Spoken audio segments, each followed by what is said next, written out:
Well, thank you everyone for coming. I'm Eric Siddall. I'm running for District Attorney of Los Angeles County, and I'm surrounded by small business owners here in Los Angeles County. I think it's important for us to make this a big issue in this election because small businesses are suffering. And if we want LA to thrive as a city, we need small businesses to thrive as well. They are the backbone of our economy. They're extremely important in terms of our urban fabric.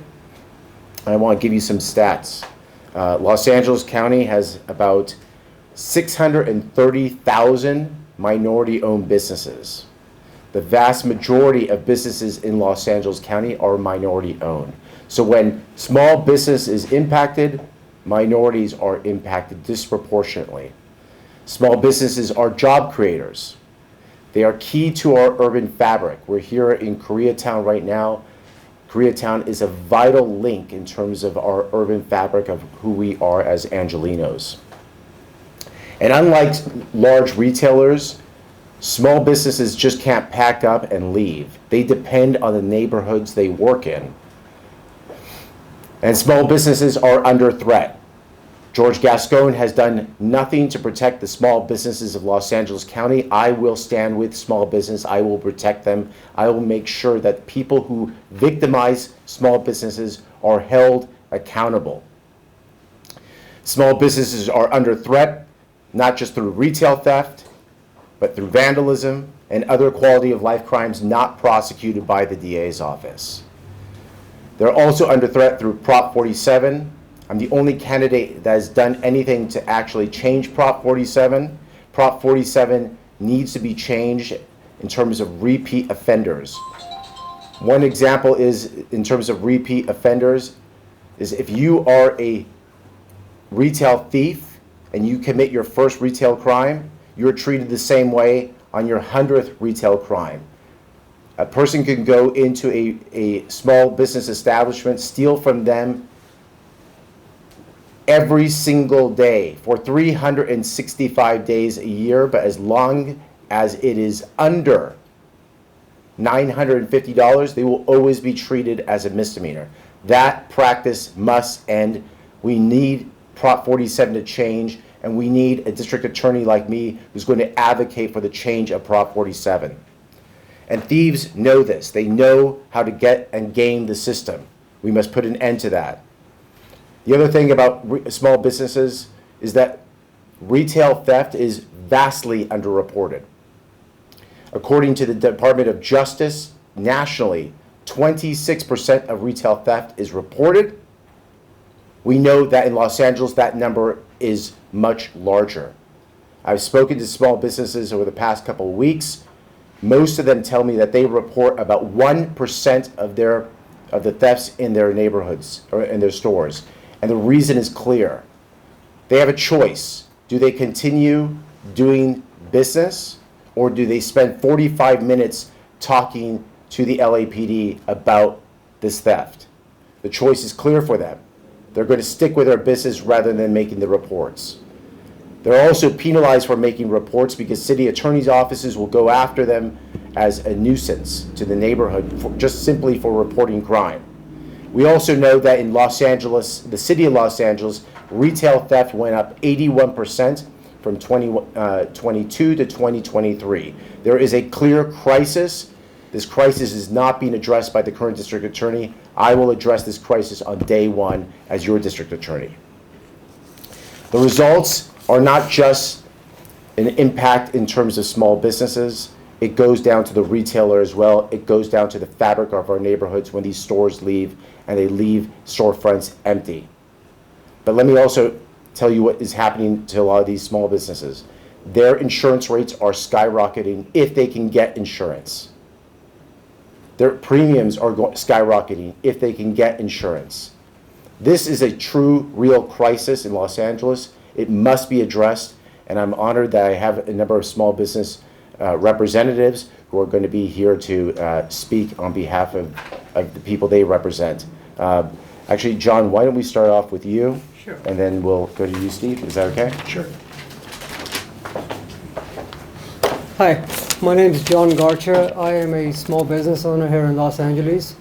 The impact of crime on our business has been devastating. Here's some of the items that I made a few notes here that we're facing. As Eric mentioned, insurance costs, or even if you can get insurance. I have a location right now where we received notice from our carrier that they will not be renewing. Security costs.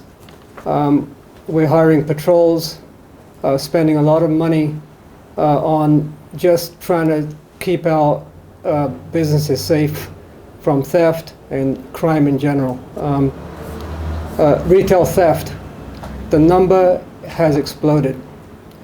It's not sustainable. If we continue on this path, we won't be in business. Vandalism, a huge cost. A broken window at a retail business is $3,000 to $4,000. You're not going to file an insurance claim. Your deductible is $5,000, $10,000, $20,000 in many cases. So the current, and as Eric mentioned, these businesses are run by folks like me, immigrants. We worked hard to get here, and now it's sort of vaporizing right in front of our eyes. We have to stop it. And I believe that Eric Siddall is the right person. We need Eric Siddall in the DA's office to make this change. It's needed. And I speak for many businesses, hundreds. Customers that visit our stores on a daily basis mention the same things. So this is not just businesses, but residents are fed up with what the status quo, that is, there is no sort of consequences for any criminal behavior. We need a change, and we need it today. Thank you very much. What kind of business do you have? Convenience stores. Thank you. Sure.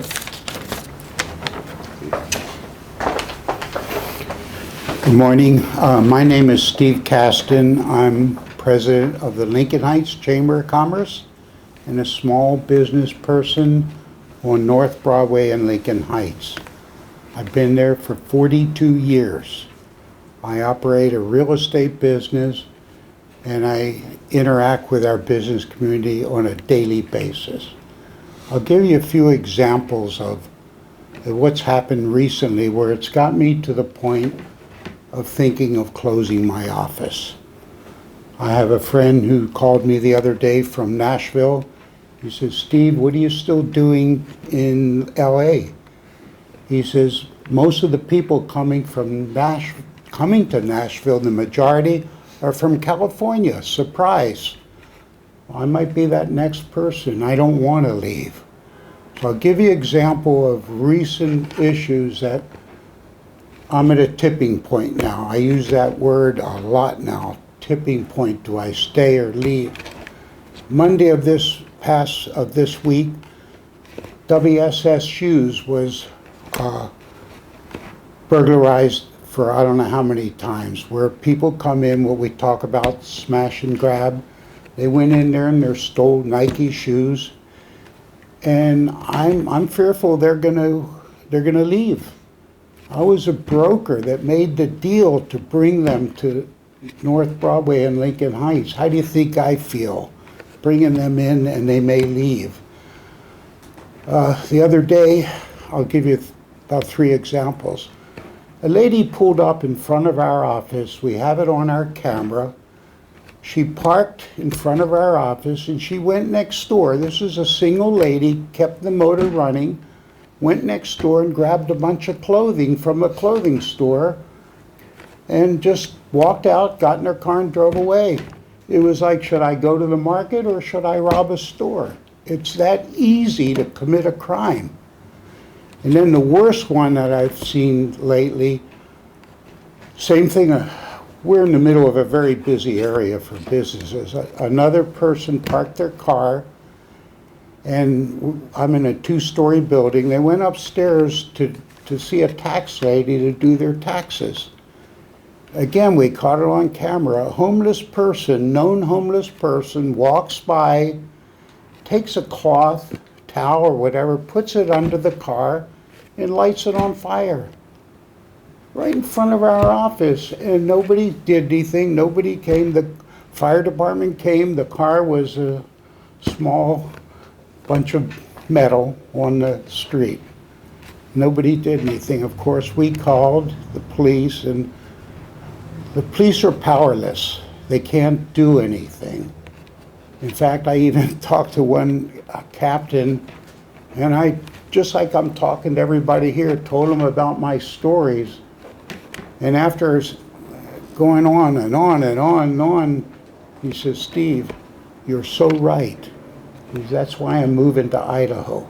He was a police captain. Their hands are tied. So if we don't stop this, if we don't get a handle on crime, more people are gonna leave. And do our elected officials understand that's the tax base?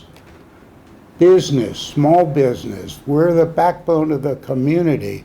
If businesses leave, tax dollars leave.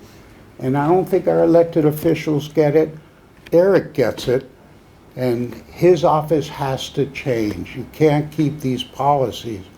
We will be a city without business. Can't have that happen. So everything, Eric, you said, you are right on, and I congratulations to you for running for this office. So I hope more people get this message. We can't let this city go down the way it's gone. We're on a path that I've never seen anything like it. And I'm a real estate office. We have a buzzer. We can't even let people walk in. We have to buzz them in because we don't know who that person would be that walks in. That's no way to do business. So we have to change things, and Eric, you're right on target. Thank you for running. Thank you so much. Thank you. I just want to say a few final thoughts. I think the stories that Steve and John are talking about are stories that are all over Los Angeles County. I'll say this: George Gascon has left a vacuum, and criminals are filling that vacuum. It is time to retake our county. It is time to bring back law and order to Los Angeles. It is time to start protecting our most vulnerable communities, and it is time to start protecting small business. And that is what I will do as your district attorney. I will fill that vacuum back with actual policies that protect the small businesses and the communities that we live in. So thank you for coming today. If there's any questions, we'll be happy to answer any of them. Any questions? Go ahead. I don't have any questions. He's pretty precise. Yeah, it's just like, what are the specific law that you wanted to register when you actually got elected as the district attorney? So I think the one thing that needs to change is Prop 47. We have to change it, and there is actually an initiative right now that I've been working on with a number of other district attorneys that will change Prop 47 so that if you are a repeat offender, you can be charged with a felony. And that is a critical aspect of this process. That was changed.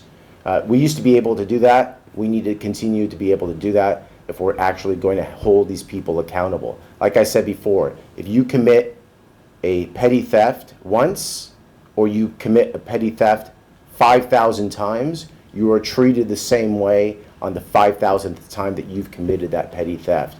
These stores are getting hit hard every day, and sometimes by the same people. Those people need to be held accountable.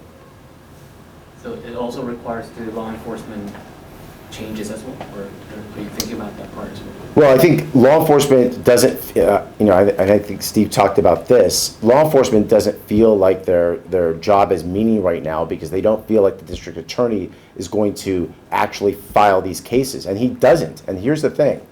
Again, when there is a void, voids are filled, right? It's a law of physics.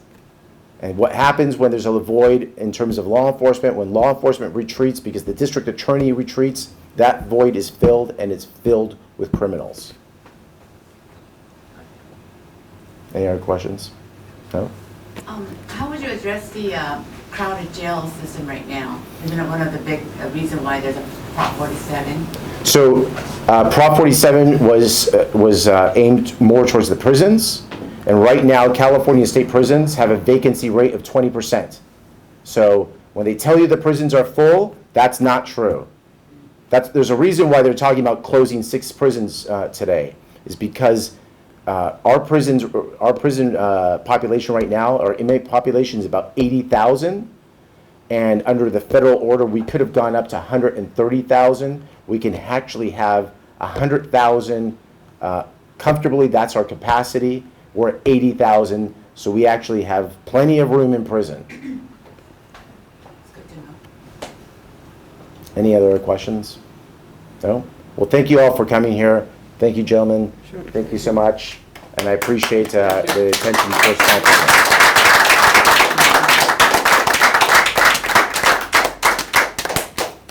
Okay. Thanks. Thank you.